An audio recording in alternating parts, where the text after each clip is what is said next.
All right, welcome to the First Thought Wrong. My name is Brian, your host. Today we're going to be talking about addiction, recovery, mental health. I'd like to thank our sponsors, Never Alone Recovery. And who do we have here?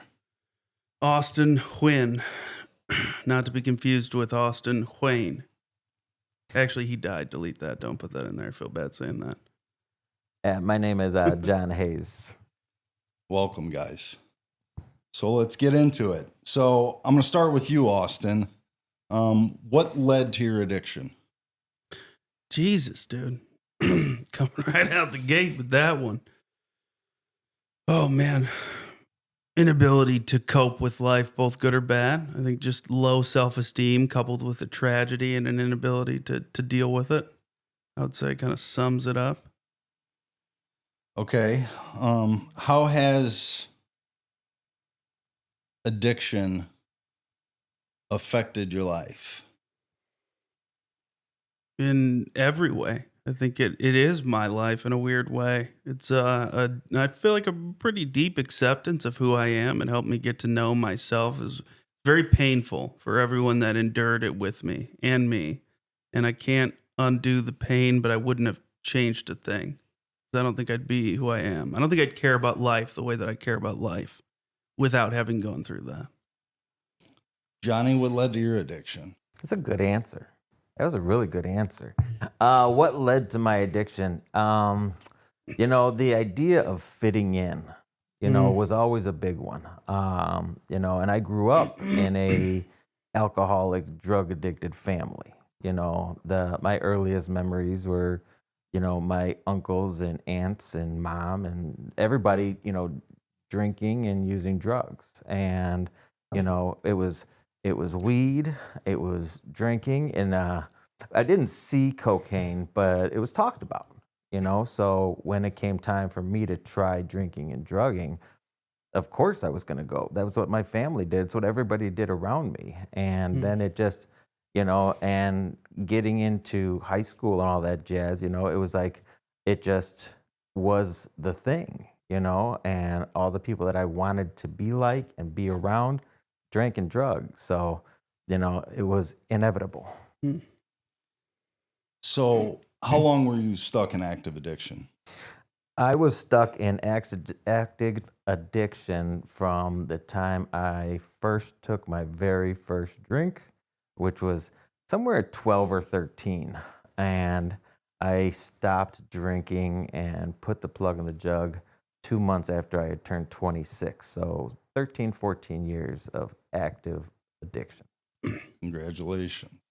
What would you say that your biggest regret because of the addiction, and what was the lesson behind it? Ooh, biggest regret from addiction and the lesson behind it. I hurt a lot of people. That's, my biggest regret. I hurt a lot of people and didn't take advantage of a lot of the opportunities I had. I was in the Army for a bunch of years, and I liked being in the Army, and I was good at my job. And I messed that up because the Army didn't like my drinking, Yeah. and I kept getting in trouble. And when it came time for me to get out, I, got out, and it was all because I drank too much. So, Austin, what would you say was the hardest thing through your addiction and getting clean? What was the hardest thing about getting clean? Hardest thing about getting clean? It's a great question. Just getting clean. It's just such a different life. I mean, who are you without the thing that consumed your whole life? It's the only thing I did. Like, honestly, it's one of the only things I thought about. It's one of the only things I did. All the people that I talked to were in it in one way, shape, or form for the most part. Every day was the getting and using and finding ways and means to get, was just all it was. So I think it's like you get clean, and what the hell do you do? I mean, what the hell do I do? Like, who do I even like? I started off from what I think is like an absolute zero.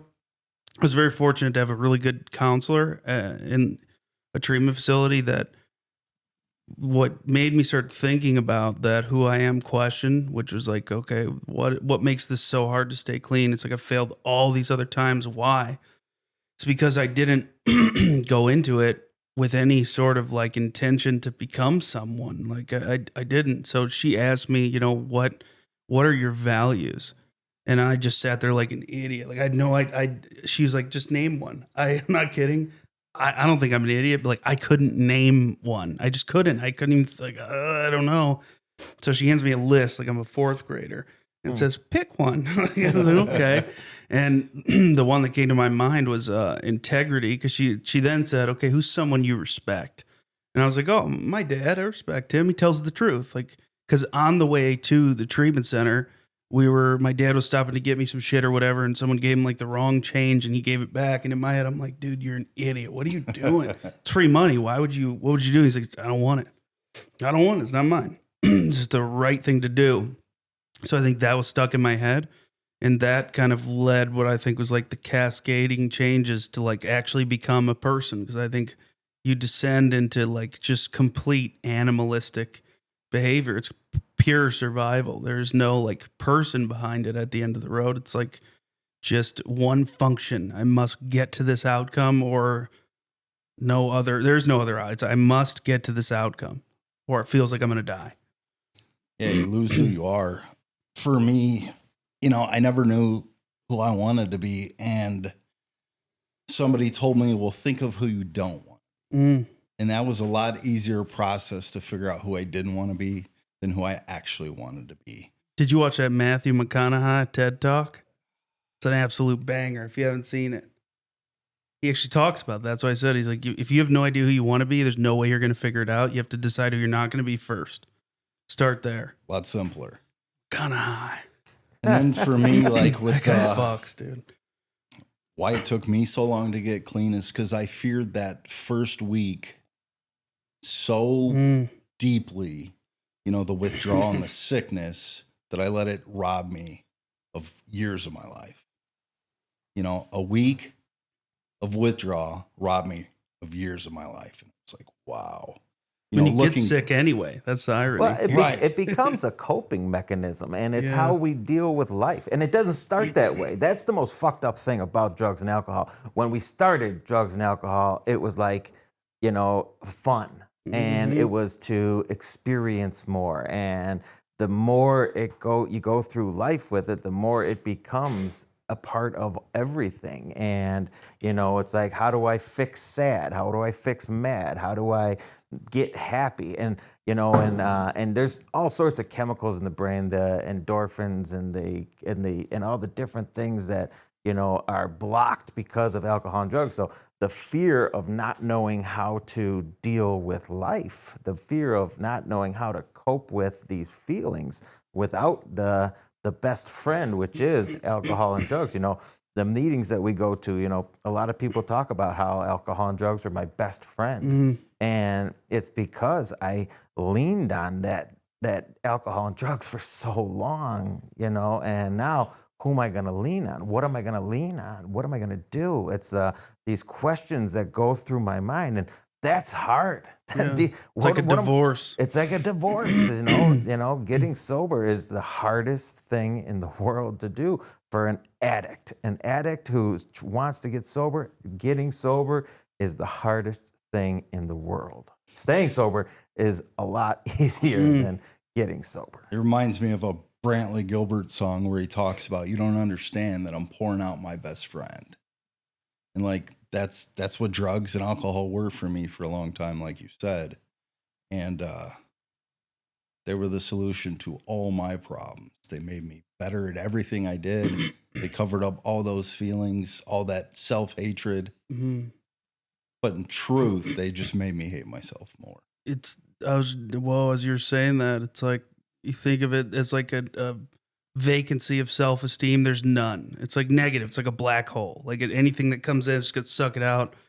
And you think about it, you pour every bit of your energy into getting that substance, being with it, being together, because of that void in self-esteem. And I've always thought about that like that's why you see some people make it and some don't. You show up whether it's 12-step fellowship or what have you, like you get some community that gives you enough self-esteem that you decide not to drive that same energy into that, but into whether it's like another, addict or even yourself. But yeah, I don't know, as you're saying that, I was like, holy shit, I drove everything. Like I valued it. Like it was me. It's almost like an embodiment of you. You project yourself onto it to serve it. It's the master. So what I think is ironic with my experience with active addiction is, every time I used, I was trying to feel different. I was trying to get high. I was trying to attain whatever feeling I was trying to attain. And once I progressed in my addiction for the last countless years, my getting high wasn't to actually get high. It was to get back to the zero line, which is the feeling I was trying to escape in the first place. Now I'm trying to get back to that. And it's like, oh yeah, wow. So this is for both of you guys. Why do you think 90% of addicts relapse? You want me to go first? Absolutely, I want to go first. So I think it's because of that void and self. If you don't have something that you want to walk toward, what happens? You just slide backwards.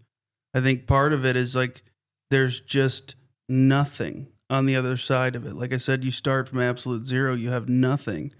So it's like you have no reference point to assume it's like it's going to be any better, that you're going to even have a life. Like I don't think about it. I think all of us started even in like formative years. So it's not even adulthood. You have zero reference point. You're like a child that's been transported into this whole new world with a whole new set of expectations at a different age with absolutely no idea how this shit works. I look at some of my life now. I was just thinking last night, I was like, I have a mortgage and I have to pay it. And I was just like thinking like, oh, my parents went through this at that time, but I see them at such a different, like when I first got clean, it's like, I can't even comprehend how you get up and go to work, let alone like take care of kids. Dude, I can't even get up and like feed myself or like act like I couldn't eat when I got clean. I couldn't do any of that. So it's like, what incentive is there to not use? I think that's the incentive and reward system's completely broken.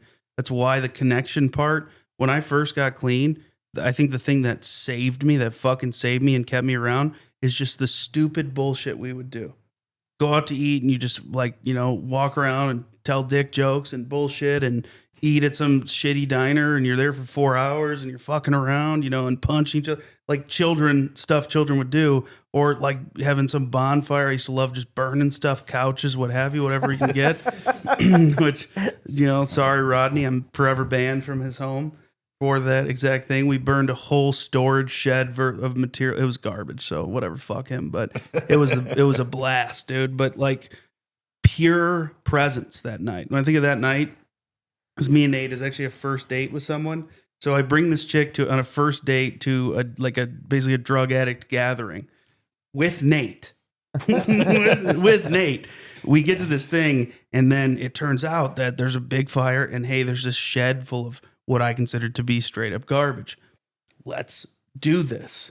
And me and my buddy Matt and my buddy Phil, dude, I don't think I've ever worked that hard, manual labor wise. I think I was switched on in a way that like I could have done landscaping, I could have done brickwork. I was just in the mode, had a wheelbarrow and gloves on. You would never catch me doing that. Dude, we were just loading it up, seeing how big we can get that fire. How big can we get it? How big can we get it? Meanwhile, Nate's sitting with her on the lawn, telling her like, hey, he's not usually like this. Hang on, wait a second. Let's back up for a second. I got a few questions right now. You bring a first date to hang out with a bunch of guys that are all in recovery and burning stuff. How old were you when this went down? 26, 27. 26, 27. Okay. I just had to. I have pictures. I'll show you. It's amazing. So the fire got so high that it actually set a very large tree on fire, and it was a kind of a big deal. I was banned from his house. Was there a second date? Yeah, we actually dated for a little while, which is kind of surprising. It's kind of surprising that she continued to show up. I mean, it was like she sat there for 3 hours with my best friend whilst I burned things for 3 hours. Like I didn't stop. I did a quick break. Hey, how you doing? Everything good? Okay. It would be great if like Nate was married to her now. Oh, that would be cool. Be great. So I've got a first date story. So the first time I went to rehab, I met a guy. Oh, Okay. Hold Okay. on. All right. Yes. This is No. This So story just got it's very his first interesting. look. His first date story. So you were in jail. So he goes out with this girl, intoxicated, right? Goes home, wakes up intoxicated, still in the middle of the night, goes to the bathroom, Mm-hmm. has to take a shit. Okay. So intoxicated that he doesn't pull his pants down. So he just sits down on the toilet, but shits his pants. Goes back, crawls into bed, wakes up. The girl had left. With a fresh Yeah. poo. Right. The girl woke up and was like, what the fuck? Left. They had 3 kids, stayed together. Whoa. That's a Best keeper. first date story you've Cheers ever to heard. That her. is a keeper right there. Yeah. So Shit himself and she came back. she did. Either the biggest green flag ever or the largest red flag you will ever see. So moving forward, all first dates, you shit yourself. And Then, if they stay, that's a keeper. Nico, write that down. Write that down, Nico. What's the biggest lesson that either your addiction or your recovery taught you? Johnny, let's hear from you. The biggest lesson my addiction or recovery taught me is that I don't know shit. So I am a product of Alcoholics Anonymous, and there's the higher power concept, right? And I fought the higher power concept for years and years. And thank God I got into some groups with some very, very positive, influential people that changed my life, that's recognizing realistically that I am powerless over drugs and alcohol, and moreover, powerless over everything. And that there is one who has all power, that one is God. And I found him. And it's amazing because I'm able to turn everything over to my higher power. I'm able to, just whenever there's an issue, every time there's something going on, anytime something negative jumps in my head, I can just kind of flip a God switch, and I start thinking about that. I don't have time to think about this. This is still going to be there, but I can get out of it for a second, turn off that, and when I come back to it, it's different. The whole thing is different. I recognize what character defects have come up, what shortcomings have come up, where my part is, and I'm able to look at it a different way and handle problems differently, make some better decisions, not all better decisions, but I think having God in my life has been the biggest, most influential thing that's happened to me. Austin?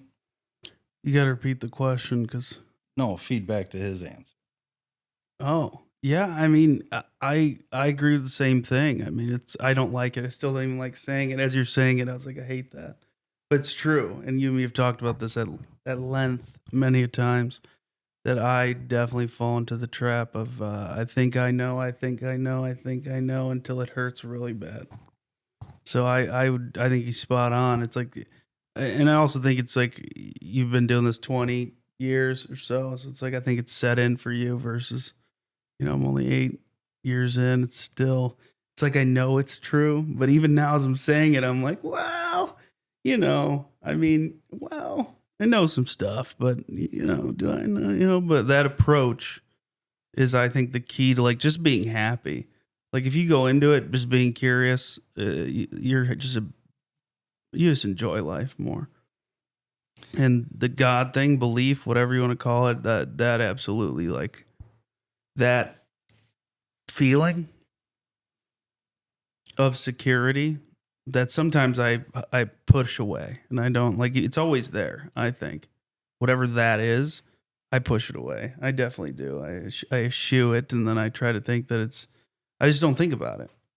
But in reality, the happiest I've ever been consistently is when I am thinking about it, like often. Like last night I was thinking about it when one of my kids was asleep, and I try to like say more prayers out loud now. Just say it out loud. Like, what do I have to lose? And I tried to do it in front of them so that they start also doing the same thing. And I said, thank you, God, for giving me such a wonderful little kid that just loves to hang out with me. Like, thank you so fucking much. Just casual.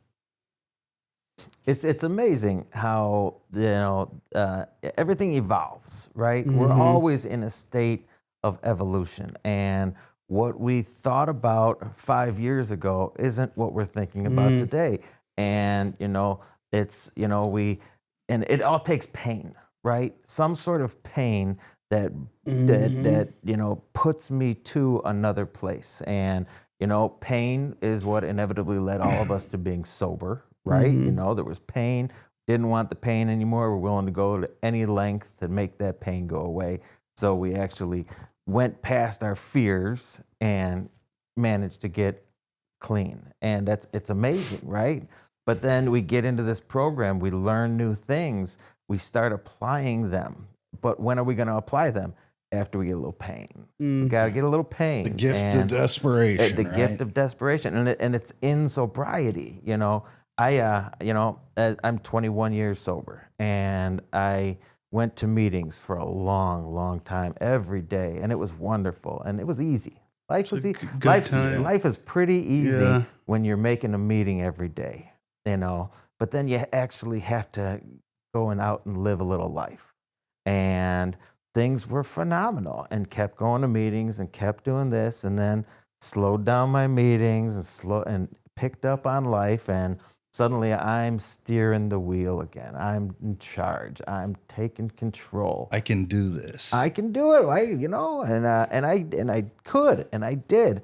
And man, did I fuck some shit up, And it took a level of pain to get me back into meetings. There's so many times in my recovery where I've been like, oh shit, let me go do a 90 and 90, And the more you do that, this is all practice, right? We have to practice. We have to practice applying God to our life. We have to practice applying different principles to our lives. We have to practice all this stuff. And the more we practice it, the easier it is to then use it when I actually need to use it, Do you think you've ever changed without that prerequisite of pain? No. I don't either. I was thinking about it. I was like, man, when have I ever made a really positive change without first being like, this is miserable?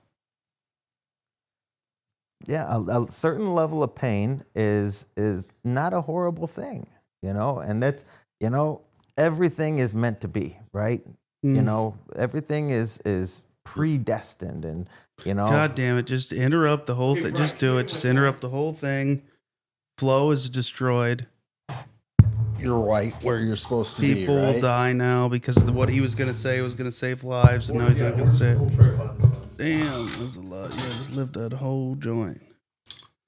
Shaboya. What I like about recovery, I would say, though, is like decisions, or when I'm going through those painful times, I've got a network of people to lean on and ask who have been through similar situations and can tell me how they got through it clean, right?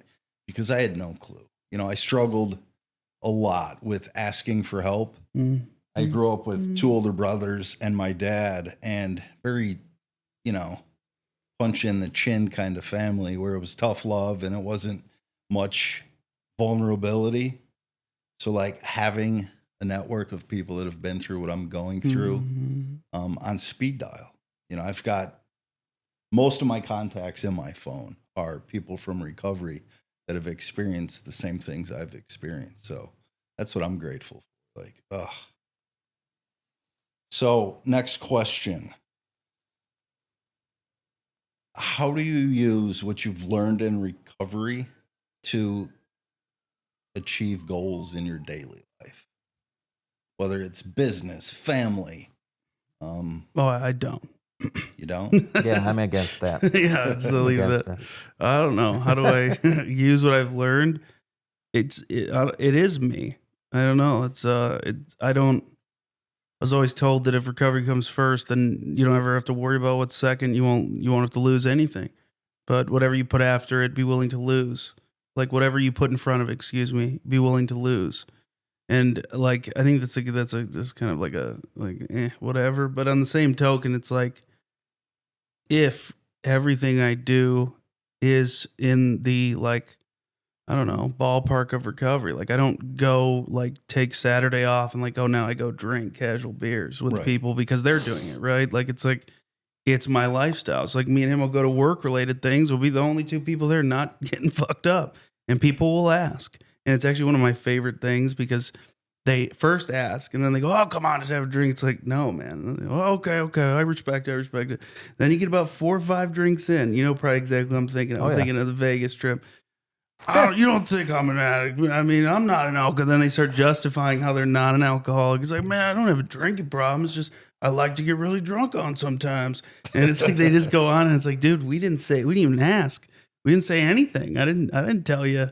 Oh, it's amazing. The first thing you do whenever you tell somebody, I don't drink, I don't use drugs, I'm in recovery, I'm sober. Any one of those phrases is immediately going to get the response of how they don't drink much. Yeah. And, and they're, cool, they're on their seventh drink. And you Yeah. say, I don't drink like this normally. I didn't ask. Special occasion. I didn't ask. I don't need to know your drinking habits. It's none of my business. I'm telling you mine, frankly, so you don't offer me any more drinks. Yeah. That's the big one. That's why I do it.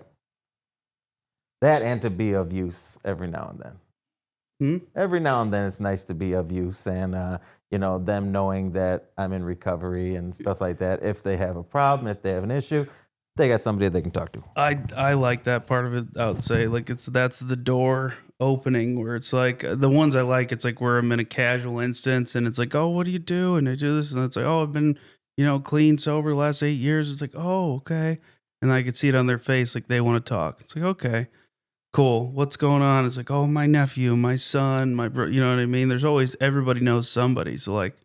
I like that. That makes me feel like a good person. I feel like I'm doing my job. I'm doing my responsibility as like someone in recovery to represent people in recovery in a positive light and to be open to conversation.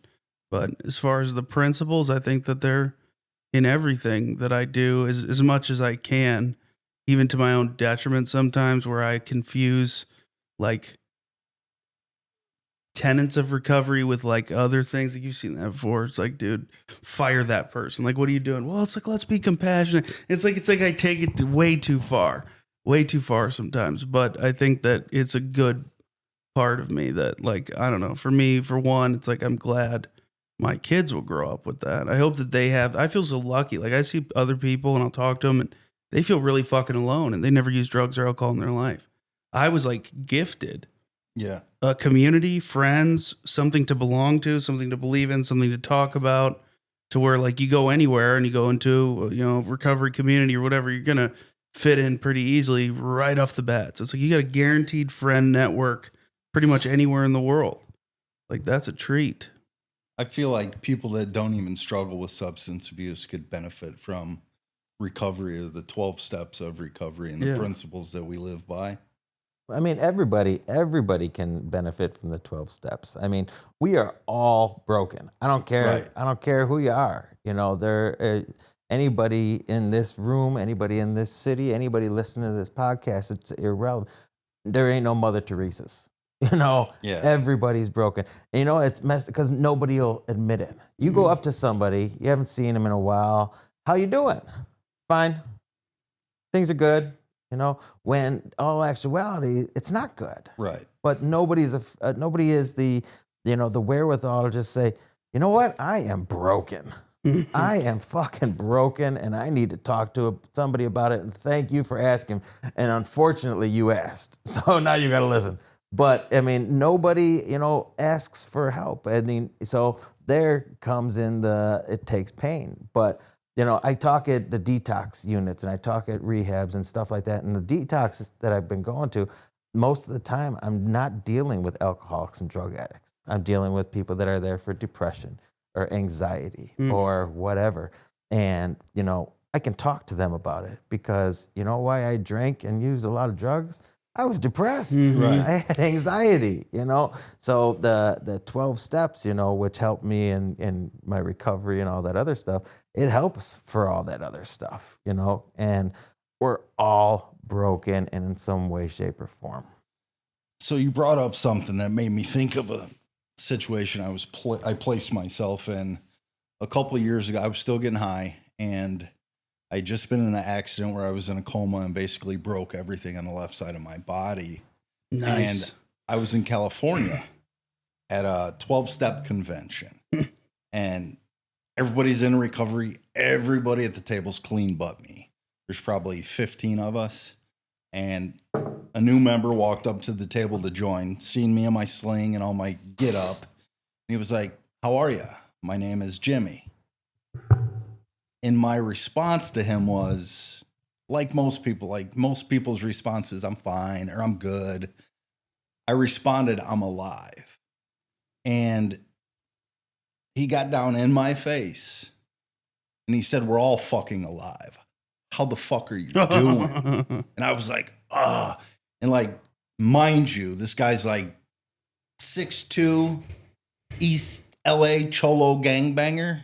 And I'm like, oh my God. Like, but the gift that guy gave me in that moment, because everybody just takes the "I'm fine" or "I'm good" response, but I clearly wasn't fine.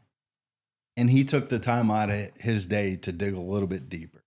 And that was like an impactful moment in my life. Like, I'm talking about it today because it meant something. Because so many people would have let me be just that sad, broken guy, and he wanted to know more. So, I mean, most relationships that we have are surface level, and it's unfortunate, that the relationship consists of, "Hey, how's it going? Everything's good, good. Talk to you later," and you need to have those deep connections, those deep people that will actually, ask and you can talk to and care and things like that. Unfortunately, Austin here is, like one of my best friends in the world, and he doesn't even ask me how I'm doing anymore because he knows I'm just gonna drop it on him. yeah, You know, they don't want to hear your and bullshit. you gotta have Yeah. that. You gotta have those people in your life, and most people don't have those people in their life, or they do, but it's like their mom or their sibling or something like that, and and you gotta have kind of an external source that'll call you on your bullshit and see in your eyes that you're not all right, Yeah. and when I say, "Oh, I'm good, I'm fine," no, you're not. I can see it. You need that. If you don't have that in your life, call Austin. Right. Well, they say self can't see self either. I think it's important to have those people that can see you, that know you. If you're not fine, they're going to ask uncomfortable questions like him.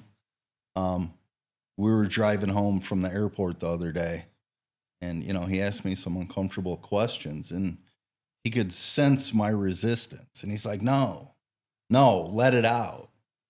I still held back, but I went a little deeper. But like, Total bullshit. Just kept telling them. I was like, dude, this is bullshit. And I already know the answer. Just say it out loud. but again, Fuck, still, like, right? You said it to me 11 times. It's that vulnerability, right? It's I struggle with it. I think most addicts struggle with it. Mm-hmm. So it's getting to that moment, and like a closed mouth doesn't get fed, right? If I don't talk about what's going on or what I'm struggling with, how am I going to get the help? So I think the generations are changing. The baby boomers, they didn't talk about their feelings. The people before the baby boomers, they didn't talk about their feelings. And now, being a Gen Xer, it's like we're the ones that really started going to therapy, and we're talking about feelings. And now the generations after us, that you see, they talk about their feelings. They recognize their feelings. Unfortunately, I'm at an age where I'm kind of like that in between, where it's still talking about feelings is not the norm. yeah, It needs to become the norm. Talking about your feelings and being able to share and be open to it's an amazing thing when you see it. how often do you go to therapy? I go to 3 or 4 AA meetings a week. That's my therapy, and I've tried therapy a few times, and it drove me crazy. I was going to say, if it was actual therapy, you should see if you could book an extra appointment. Yeah, You yeah. I probably should. So, the whole thing with recovery is we talk about you can't keep it if you got to give it away to keep it, right? And what's the one thing that you would tell a newcomer, Austin, to give them hope that they're in the right spot and to keep trudging along on this journey of recovery? I love the old Greg, you don't ever have to get high again, even if you want to. And if you sit in this room, we'll show you how. I think that's a powerful one. Cause like for me, that's all that matters. I just don't want to get high again. How do I not get high again? Like, I went in thinking, how do I stop wanting to get high? That's not going to change immediately. What I needed to learn was the skill of not getting high. Like, how do I remove the action? Even if I want to, it's basically how do you tell yourself no, even if every part of you is just screaming to do this thing? How do you do it? And I think honestly, like to think of it in like an metaphor, analogy, whatever the fuck it be, but it's like these people just grabbed on and held me even when I was trying to run out of that room. It was almost like they held me there because I didn't have that self control, and they did it enough until finally, like it became a little less and a little less and a little less, and eventually, honest to God, the shit is lifted. Like there did hit a point where it's like I don't at all want to get high, not even a little bit. It's the opposite. I'm afraid of it. I would never want to. God, how depressing that was. Like it's so depressing. Yeah. Like my life can be so like heavy now, and like I'm like, oh God, why am I dealing with this? Or I'm anxious or whatever. But it ain't shit compared to that. Like wake up. Oh, am I sick yet? I don't know if I'm sick yet. I think I'm sick. I think I'm getting sick. Oh man, I'm dope sick. And it's like you just turn that on and just starts grinding, and then it doesn't even matter if you are or are not. It grows. It's in your head. And then it's a matter of time before I steal or rob or lie or do something terrible that I will regret later to get it. And it's like, I don't know, man. It's to someone new, just honestly sit the fuck down. Like honestly, show up to this place once a day for a couple months, just once a day, take an hour of your day to show up at this place with people that are like you. Write a sentence about how you feel once a day, one sentence. That's it. And then call someone who puts their name on that sheet and says, hey, call me. Call them once a day. That's all I did. I did nothing else. I didn't do more. I didn't do less. I did exactly that. And I did a whole bunch of dumb shit. And that's the one thing I've done perfectly is I've never gotten high. Since the moment I got clean. I would say my moment of hope was the first meeting I ever went to. I actually sat in the chair where the reading Who's an Addict was sitting, and I read that, and I realized for the first time in my life that I was not alone, that there was other people that struggle with the same thoughts and feelings that I felt my entire life were going to kill me if I didn't get high. And, I didn't stay in recovery. I in and out and in and out and in and out. But that was that moment of hope, that first meeting ever. And there was many moments of hope to follow. But like that was my initial moment of hope, I would say, trying to get clean. Johnny? Yeah, talking to a newcomer is the main reason that we're still here. But it's a delicate balance. When talking to a newcomer, you have to really first you have to read the room. You kind of gotta ask them what their drug of choice was and know who you're dealing with. Talking to an ex-heroin addict versus talking to an alcoholic, it's two different things. I've never done heroin. I don't know what being dope sick is like. And if somebody's talking to me about it, I can relate, but I don't have the exact experience. So you got to first recognize your audience, and then, they need to realize that we're kind of all in the same boat. Addiction is addiction. And it's work, and it's going to be hard, and it's going to take time, but give yourself a chance. Give yourself a chance is I think the biggest message. We're all here for the same reason. Some of us have 10 years sober, 20 years sober, 3 days sober. We're all here for the same reason. We don't want to use again. And they have to have that feeling that somebody gets them. if they don't, then why are they there? Because they know that there is something out there that gets them, the drugs and alcohol. And that's what brings them back to it. Because I know so many people who just don't like going to meetings. They don't want to be there. They don't want to get it. And, and then they're gone. I love me. And I didn't like meetings, but like Austin, I had a group of guys that just grabbed hold of me and didn't let go. And while I didn't like the meetings, I liked them. Mm-hmm. And I wanted to go hang out with them. That's where they are. That's so where you they just are. go there. So I got to deal with the meeting for an hour or an hour and a half or 2 hours, however long it is. And then I get to go to the coffee shop afterwards and have coffee and strawberry cheesecake. And I really like strawberry cheesecake. There you go. But talking to newcomers is the big thing. There's in our book, there's all sorts of information specific about working with newcomers. Go with someone else, because if we got a newcomer that comes along, it's just me telling my story. It's one thing, but if Austin and I are sitting there, it's going to be a totally different ball game. It's just following those rules, or you at least utilizing some of the rules in the book to help other people is big. Mm-hmm.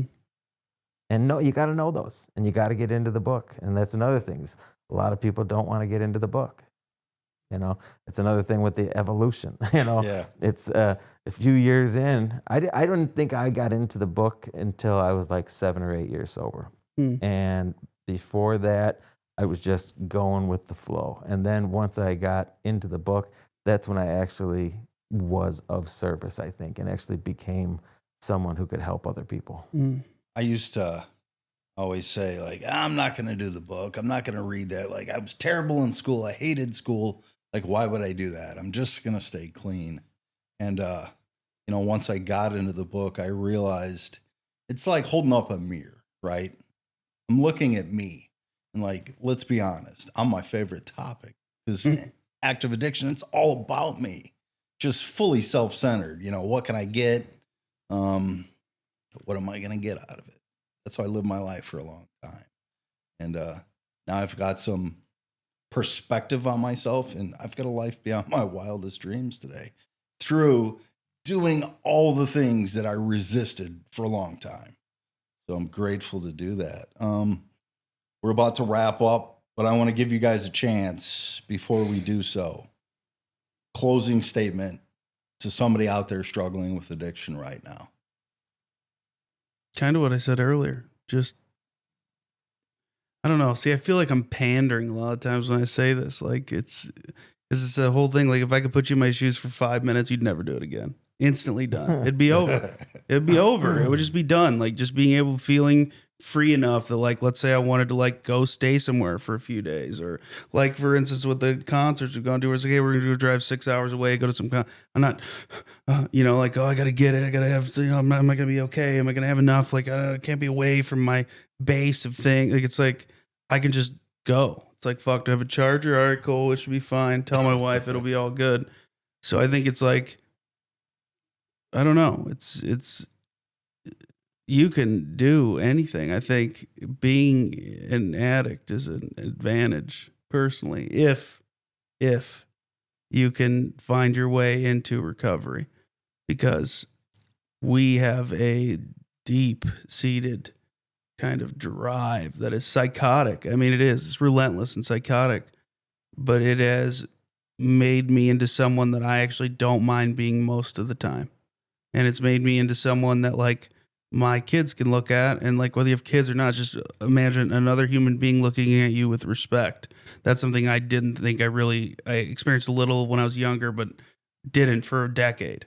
Like, you can be looked at as someone that's trusted. Like, you can get the keys to your aunt and uncle's house to watch it for a weekend, and they're not concerned at all. You can get all these things that are seemingly meaningless, but it's the trust behind handing me the keys that matters. It's to be dependable, reliable. Like, just imagine if people counted on you and wanted you, just you, not somebody else. They wanted you, and they counted on you, and you got to feel good about that, because I think in addiction, you experience the other side of it all the time. Being the one you can't count on, being the one that you don't want to call, being the one that you don't want around Christmas or whatever it is. Just to flip that is amazing. Like, you want friends? Great. You want to feel like you belong somewhere? Great. You want to have a little bit of self-esteem and maybe a job? Great. You want to get rid of that gnawing beast inside you that demands destruction? Done. Give it 90 days. Done. Do again. Show up for an hour, write a sentence, make a 5-minute phone call. Guaranteed results. Fucking guaranteed. Yeah. Never met someone who did those things that didn't stay clean. In the 15, I'm only have 8 years clean, but I've been coming around for 15. I have never met a human being that did those 3 things that didn't stay clean. I know a lot that did them and had a great life and then stopped completely, and then their life eroded. But I've never met someone who comes in, shows up for an hour, writes a sentence, makes a call, goes to a coffee, whatever, that didn't make it. If a newcomer is here right now, what am I going to say? I'm going to say, give yourself a chance and remember that it's hard, and take control of your recovery. The biggest problem, and it drives me bananas, is you see these people come in, and granted, they have no self-esteem and no self-confidence and no self-worth and no purpose, and they're just miserable and despicable, and they look at themselves in the mirror and they hate what they see, right? And then they come to a meeting and they sit, and they'll maybe get some phone numbers and then not call anybody. Take control of your recovery. When you walk in, go up and shake everybody's hand. Say, hey, my name's Johnny, I'm new here and I need help. You go into 7 meetings for 7 days and you shake 10 people's hands, you're going to come out with a half a dozen friends that are going to call you, that are going to be 100% involved with you. But you've got to take charge. If you expect people to just take care of you, this is a selfish program, unfortunately. I go to a meeting and I'm going there and I want to help people, but if I don't know you, I'm going to introduce myself, but if you're not going to, okay, see ya, you know. That's you're a newcomer. Take control of your recovery. Be present and get involved. And how do you get involved? How do you make new friends? Go up to people, shake their hands, say, "Hey, I need a friend. I want a friend." Just throw up on the meeting. That works. Yes, and dude, I got my first sponsor by I was at a meeting and I was kind of frustrated, and it was a few months into my recovery. And I just, at the beginning, they said, "Has anybody got any announcements?" And I said, I said straight up, I need a sponsor. And after the meeting, Crazy Jerry came up to me. Shout out to Crazy Jerry. And Jerry came up to me and said, "I'll be your sponsor." And that was my first sponsor. And, nice. And I jumped in. They said, "Hey, we're going for coffee." Yes, I'm going for coffee because I like strawberry cheesecake.